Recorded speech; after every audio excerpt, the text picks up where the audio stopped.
तर या निरीक्षणावरून एखाद्या लोकप्रतिनिधीनं कितीही मोठी फसवणूक केली तरी सुद्धा फक्त पुन्हा निवडणूक घ्यावी लागणार नाही, यासाठी त्याला शिक्षा होणार नाही का, असा सवाल उपस्थित होतोय। आणखी एक मोठी बातमी आहे।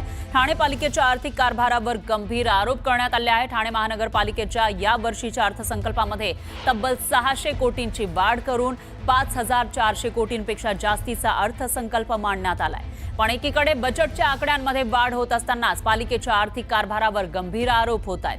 गेल्या 5 वर्षात एकदाही महापालिकेचे लेखापरीक्षण झालेलं नाही। यामुळे महापालिकेच्या एकूणच कारभारावर प्रश्नचिन्ह उपस्थित होतोय।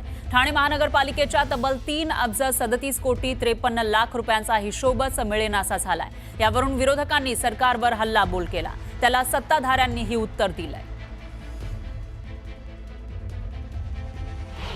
25 लाख लोकांची महापालिका आहे, त्याचा काय लेखाजोखा आहे, त्याचा ऑडिट रिपोर्ट 5-7 वर्ष जर तुम्ही नसाल देत तर ही एक प्रकारे लूट की छूटच आहे आणि याच्यावर कारवाई शून्य आहे। आणि हे नेहमीच आहे, हा प्रथा परंपरा आहे की काय ठाणे शहराची महापालिकेची कोणाला माहिती।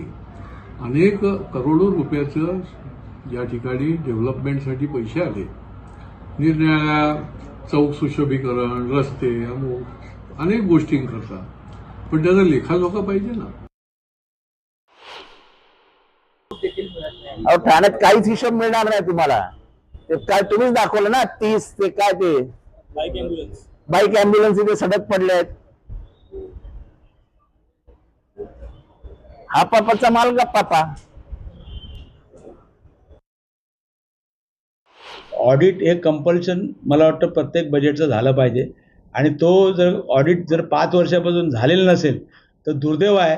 आणि ऑडिट करायला घाबरत का असेल, कारण ह्या ऑडिटमध्ये भरपूर चोऱ्या पकडल्या जातील आणि म्हणून हे ऑडिट केलं जात नाही असा माझा आरोप आहे।